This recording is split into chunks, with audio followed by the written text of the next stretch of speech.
Hello, this is a consultancy-style analysis delving into how innovation plays a role within large organizations and government agencies.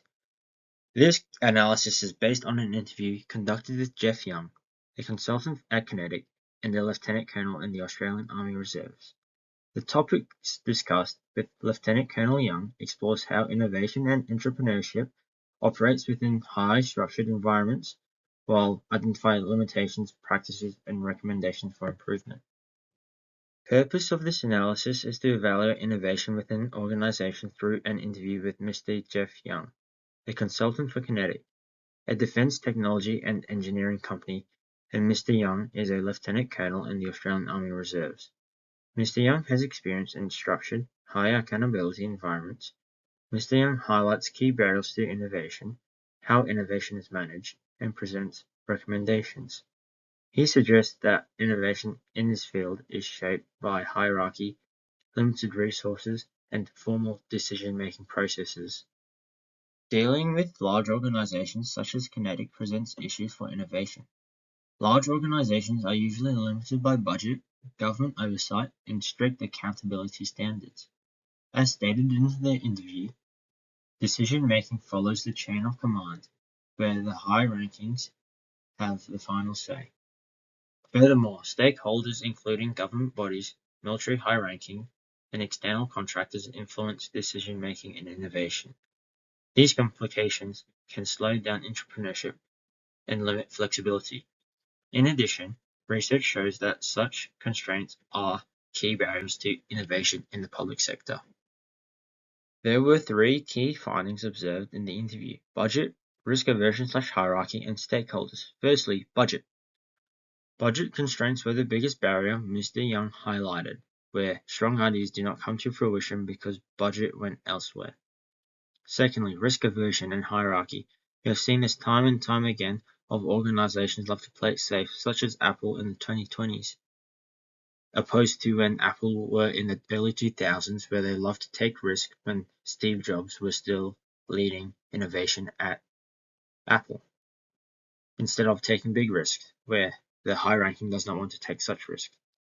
Which leads to the third barrier, stakeholder complexity. For entrepreneurship and innovation to progress, multiple groups or people must agree, such as parties involved, leadership, government, and other external organizations. All these reasons slow implementation of innovation. Constraints are the biggest barrier that Mr. Young has identified. A lot of people in history has had brilliant ideas in mind, but has fallen short in fully releasing the potential because of finances, such as Nikola Tesla. This creates pressure to create with the minimum number of resources, forcing entrepreneurship and innovation to compete with other priorities in this environment.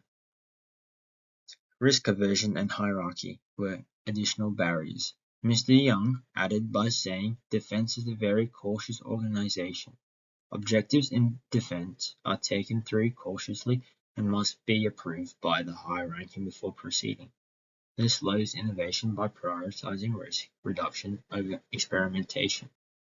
This barrier is stakeholder complexity. Mr. Young states that innovation requires the green light from multiple parties, such as high rankings, government, and external organizations. This makes progress rely on support, consequently slowing down process and delaying decisions. Research shows that good stakeholder engagement is important for successful progression in innovation. In addition, to overcome these barriers, Mr. Young suggests that communication and listening is the most important. Understanding everyone's needs before proposing an idea may allow for better alignment and stronger support.